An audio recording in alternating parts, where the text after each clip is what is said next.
वैदिक मंत्र क्या होते हैं? बीज मंत्र और वैदिक मंत्र, इसमें फर्क क्या होता है? तांत्रिक मंत्र क्या होते हैं? कौन से मंत्र जाप करने से जल्दी सिद्धि मिलती है? शाबर मंत्र क्या होते हैं? जाप कैसे करें? कब तक करना चाहिए?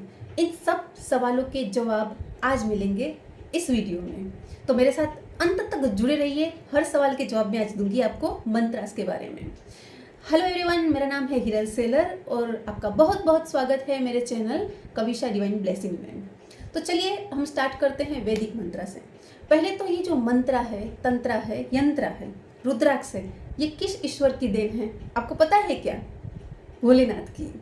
ये सब हमें उपहार के स्वरूप में, प्रसाद के स्वरूप में मिला है हमारे भोलेनाथ से, भोले बाबा से, भगवान शिव शंकर से। तो चलिए पहले स्टार्ट करते हैं वैदिक मंत्र क्या होते हैं।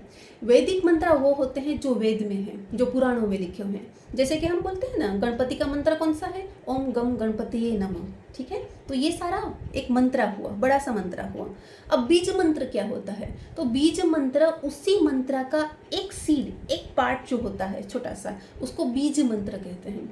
अब बीज मंत्र पावरफुल होता है या फिर पूरा वैदिक मंत्र? दोनों। आप आपके लिए जो भी कंफर्टेबल है आप वो कर सकते हैं। सीड पावरफुल होता है क्योंकि उसमें संभावना होती है एक पूरे वृक्ष बनने की। जैसे कि ओम गम गणपते नमः, अगर ये मंत्र में लूँ तो इसमें बीज मंत्र कौन सा है? गणपति जी का गम। और ये बहुत पावरफुल है, बहुत बहुत पावरफुल है। इसके बहुत अमेजिंग रिजल्ट भी सबको मिलते हैं। ठीक है, अब रिजल्ट क्यों मिलते हैं और क्यों नहीं मिलते हैं इस बारे में भी हम बात करेंगे। ठीक है, अब मैं पहले बात करती हूँ कि वैदिक मंत्र हम जब जाप करते हैं कितनी बार करना चाहिए? मिनिमम 108 बार जाप करना चाहिए। मैक्सिमम आप जितना कर सकते हो उतना कर सकते आप कीजिए। अगर मैं कहूँ कि इससे ज़्यादा आपको करना है जाप अगर वैदिक मंत्रों का, तो कितना करना चाहिए? 1008 बार भी आप कर सकते हो, एज यू विश। कोई ऐसी सीमाएं नहीं है कि भैया आप इतना ही जाप करो, 108 ही करो, 21 ही करो। आपसे जितना हो सकता है उतना आप कर सकते हैं। वैदिक मंत्रों का जाप कहाँ करना चाहिए, कहाँ नहीं करना चाहिए? अगर आप बेड पे नहीं करना चाहिए, लेकिन आप अगर मंदिर में हो कर सकते हो, अपने घर में हो कर सकते हो, सोफा पे, चेयर पे, जैसे आप कंफर्टेबल हो आप कर सकते हो। अगर आप कहीं रास्ते में हो ना, और अगर आप किसी बस का वेट कर रहे हो, कहीं पे खड़े हो, कहीं पे कुछ वेट कर रहे हो, कुछ काम नहीं हो, आप लिफ्ट से आ जा रही हो ना, तभी भी आप कर सकते हो। तो ऐसी कोई सीमाएं इसके अंदर है ही नहीं। ये भोले बाबा का वरदान है, भोले बाबा का प्रसाद है, तो कोई इसमें सीमाएं होती नहीं है। ना रुद्राक्ष के लिए कोई नियम इतने बड़े हैं, ना बीज मंत्र के लिए या ना वैदिक मंत्र के लिए हैं। तो आप कभी भी कर सकते हो, आप बस करो और उसका जो बेनिफिट है वो लो। हर बीज मंत्र है वो किसी न किसी भगवान से जुड़ा हुआ है, किसी न किसी देव से जुड़ा हुआ है, और आपकी क्या मनोकामना है उसके रिगार्डिंग हम सजेस्ट करते हैं बीज मंत्र। क्योंकि बीज मंत्र है ना, छोटा सा एक ही होता है। जैसे गम है, श्रीम है, दम है, शम है ना, क्लीम है, ये सारे बीज मंत्र है जो अलग अलग भगवान से जुड़े हुए होते हैं और अलग अलग मनोकामनाएं पूरे करते हैं। ठीक है, इस वैदिक बीज मंत्रों की कोई भी आड़ असर नहीं होती है। मतलब ऐसा नहीं होता कि ये आपको कोई प्रॉब्लम में डाल देंगे। वैदिक मंत्रों की यही खासियत है। आप करो, ये आपको बेनिफिट देंगे, लेकिन आपको कभी भी इससे की कोई साइड इफेक्ट नहीं होगी कि आपका कुछ बुरा हो गया या ऐसा कुछ भी नहीं होगा। तो अगर आप बड़े मंत्र नहीं कर सकते ना, तो सिर्फ बीज मंत्र कीजिए। जैसे गणपति का बीज मंत्र है गम, सरस्वती का बीज मंत्र है ऐम, जैसे लक्ष्मी जी का बीज मंत्र जो है वो है श्रीम। वो किसके लिए कौन सा मंत्र है ये आपको गूगल से भी मिल जाएगा, नहीं तो आप मुझे कमेंट कर सकते हो, मैं आपको बता दूंगी। अब बात करते हैं तांत्रिक मंत्र की। तो तांत्रिक मंत्र भी ऐसे ही होते हैं जो एक सिद्धि के लिए हम करते हैं। अब वैदिक मंत्र और तांत्रिक मंत्र, उसमें फर्क क्या होता है?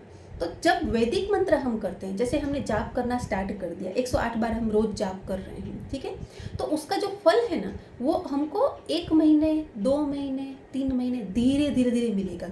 डिपेंड करता है कि हम कितना कनेक्ट हो पा रहे हैं, कितना हम अपने मन, बुद्धि, चित्त से कनेक्ट हो पा रहे हैं, उस पर डिपेंड करता है। तांत्रिक जो मंत्र होते हैं ना, वो बहुत जल्दी सिद्ध होते हैं, लेकिन उसका इफेक्ट जो होता है ना, वो इतनी जल्दी नष्ट भी हो जाता है।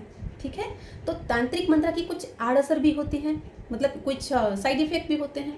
हर कोई नहीं कर सकता, उसमें काफ़ी कुछ चीज़ें दूसरी भी होती हैं, है ना, कि यहाँ नहीं कर सकते, नियम भी होते हैं उसके। वैदिक मंत्र के कोई नियम नहीं होते, कोई भी कर सकता है। ठीक है, इवन आप मेंस्ट्रुएशन साइकिल में हो, वैदिक मंत्र कर सकते हो।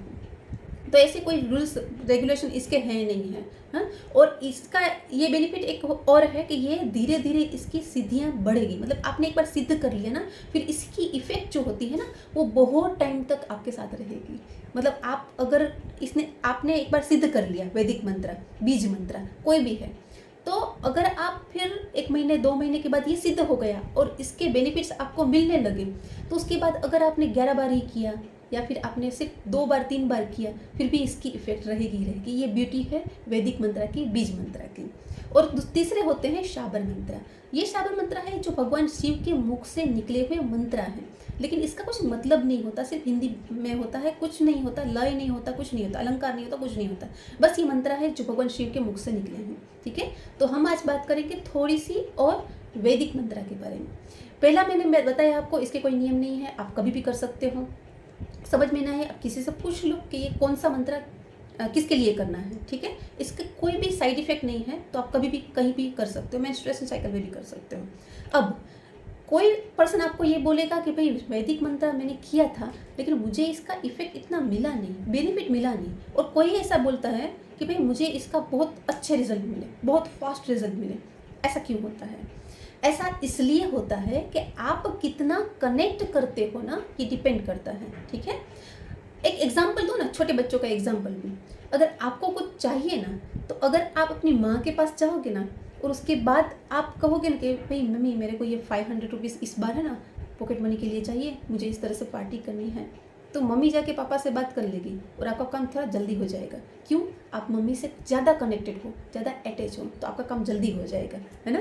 तो इसी तरह से आप थोड़ा सा ज़्यादा कनेक्ट होगे ना इससे, तो फटाफट से आपके काम होने स्टार्ट हो जाएंगे, बेनिफिट्स आपको जल्दी मिल जाएगा।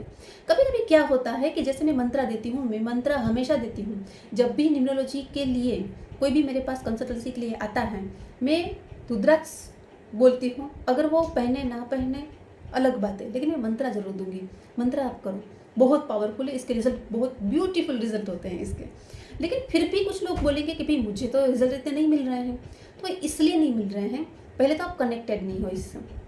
ठीक है, जैसे आपने गम मंत्र में बोल रही हूँ कि गम मंत्र जो है वो भगवान गणेश का मंत्र है। गम, आपके काम में विघ्न आ रहा है, आपके कुछ काम है वो स्टार्ट ही नहीं हो रहे हैं, है ना, तो इसमें आप गम मंत्र का जाप कर सकते हो। 108 बार मिनिमम कर सकते हो, मैक्सिमम आप 1008 बार या फिर उससे भी ज़्यादा कर सकते हो।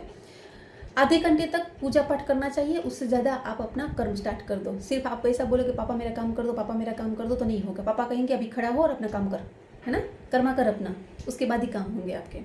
तो फिर आधे घंटे तक आप जितना जाप कर सकते हो, आधा पौना घंटा गुड इनफ है कोई भी मंत्र का जाप करने के लिए। उसके बाद 10 मिनट से लेके 5-10 मिनट से लेके आधा घंटा तक आप कर सकते हो। उसके बाद आप अपने काम करो जिसके लिए भी आप कर रहे हो, क्योंकि कर्मा नहीं करोगे ना तो फिर मंत्र भी काम नहीं करेंगे आपके। ठीक है, तो कर्मा तो आपको करने ही करने हैं। उसके साथ ये आपकी एक सपोर्ट सिस्टम है, ये आपको पावर्स देते हैं, एनर्जी देते हैं, वो आशीर्वाद देते हैं। ठीक है, तो ये गम मंत्र जैसे कि है वो गणेश का मंत्र है। ठीक है, और मैंने आपको बताया कि भाई आपका काम स्टार्ट नहीं हो रहा है, आप स्टक हो रहे हो, है ना, तो आप ये मंत्र स्टार्ट कर दो। अभी आपने मंत्र कर दिया स्टार्ट और आपने बोला कि भाई मैंने तो बोला है कि भाई 108 बार करना है, तो आपने गम गम गम गम गम स्टार्ट कर दिया, है ना, मैंने तो कर दिया, मेरा काम हो गया, तो फिर मेरा काम क्यों नहीं हो रहा है? भाई आप कनेक्ट ही नहीं हो रहे, आप भगवान गणेश को अपने दिल में धारण ही नहीं कर रहे हो, है ना, आप अपने मन में अपने दिल में कुछ फीलिंग्स से नहीं आ रही है आपके अंदर कि ये मंत्र है, ये ब्यूटी है उस मंत्र की, ये कितना मैं समझाती भी हूँ इस बारे में कि ये इस भगवान का मंत्र है। आपको आपके काम के लिए स्टार्ट करो, आप दिल से करो ना, कनेक्ट हो ना इस ईश्वर से, आपके काम जरूर से हो जाएंगे। आप स्टार्ट तो करो, आप करो तो सही, लेकिन आप मैकेनिकली ऐसे ही करोगे ना तो ये इतना फिर अफेक्ट नहीं करेगा, है ना। जितना आप इससे जुड़ोगे ना, ये इतना पावरफुली काम करना स्टार्ट होगा। और इसकी ब्यूटी ये है कि ये लंबे समय तक आपके काम है ना फिर रुकने नहीं देगा, विघ्न नहीं आएंगे आपके काम में, चलता जाएगा चलता जाएगा चलता जाएगा, है ना। और एक आपको ऐसा ही लगेगा कि जैसे भगवान गणेश का आशीर्वाद मुझ पे है, वो एनर्जी आप फील कर पाओगे। तो जो भी मंत्र आप कर रहे हो ना, अगर आप ओम भी बोल रहे हो ना या फिर ओम नमः शिवाय भी बोल रहे हो ना, आपको जो मंत्र सही लगे ना, हमारे जो भगवान के नाम है ना, जैसे सरस्वती वो भी एक मंत्र है, गणेश है ना वो भी एक मंत्र है ना, अश्विना वो भी एक मंत्र है, हर हमारे भगवान के नाम है ना वो सारे मंत्र हैं। आप कुछ भी आपको नहीं आ रहा है, आपके जो भी भगवान है ना उसका सिर्फ नाम लोगे ना 108 बार, तो वो भी आपको एनर्जी देंगे, वो भी एनर्जी आपको फील होगी। लेकिन आपको उसके साथ जुड़ना पड़ेगा, कनेक्ट होना पड़ेगा, है ना। और इतना ही नहीं कि भाई मेरा काम हो जाए इसके लिए मैं जुड़ रही हूँ, बस जुड़ो आप, है ना। मैं तो अपना कर्मा कर रही हूँ और मुझे आपका आशीर्वाद चाहिए मेरे काम के लिए, मुझे अपना आशीर्वाद देना, मुझे इतनी शक्ति देना कि मैं अपना काम कर पाऊँ। इस भावना से, इस समर्पण की भावना से अगर आपने वैदिक मंत्र का चैंटिंग किया तो मान ही नहीं सकते कि आपका काम नहीं होगा, 100% होगा। ये मंत्र बहुत पावरफुल है, बहुत ब्यूटीफुल है। जितना आप इसके बारे में पढ़ोगे, सुनोगे, जितना आप इसको चैंट करोगे ना, आपको प्यार हो जाएगा वैदिक मंत्रों से, है ना। तो आज मैंने बताया वैदिक मंत्रास के बारे में। अगर इसके रिलेटेड आपको कोई भी क्वेश्चन है तो आप मुझे कमेंट कर सकते हो या तो आप मुझे पर्सनली मैसेज कर सकते हो। बीज मंत्र बहुत पावरफुल होते हैं, जरूरी नहीं कि बड़े मंत्र आप बोलोगे तो उसका आपको ज़्यादा फायदा होगा और बीज मंत्रों का कम होगा, ऐसा कुछ भी नहीं है। बीज मंत्र बहुत पावरफुल होते हैं और इसीलिए मैं बीज मंत्र देती हूँ, वैदिक बीज मंत्र। और हाँ, एक और बात मैं बता दूँ, मैंने आपको बताया कि तांत्रिक मंत्र भी होते हैं, ठीक है, और उसकी सिद्धियाँ बहुत जल्दी, उसके बेनिफिट्स बहुत जल्दी होते हैं, ठीक है। तंत्र को हमारे यहाँ पे, है ना, बहुत ऐसे वो किया गया है कि तंत्र अच्छा नहीं होता, ऐसा कुछ नहीं है था। ये ज्ञान है जो भगवान शिव ने पार्वती माँ को दिया था। तो भगवान शिव ने अगर कुछ दिया है तो वो खराब कैसे हो सकता है, गलत कैसे हो सकता है। तो गलत तो कुछ है नहीं, हम किस भावना से किस चीज़ का इस्तेमाल करते हैं ना, वो सही या गलत हो जाती है, बाकी गलत कुछ नहीं होता है, ठीक है। तो आज के लिए इतना ही, आज आज्ञा दीजिए, नेक्स्ट टाइम फिर से आऊँगी एक अलग टॉपिक के साथ।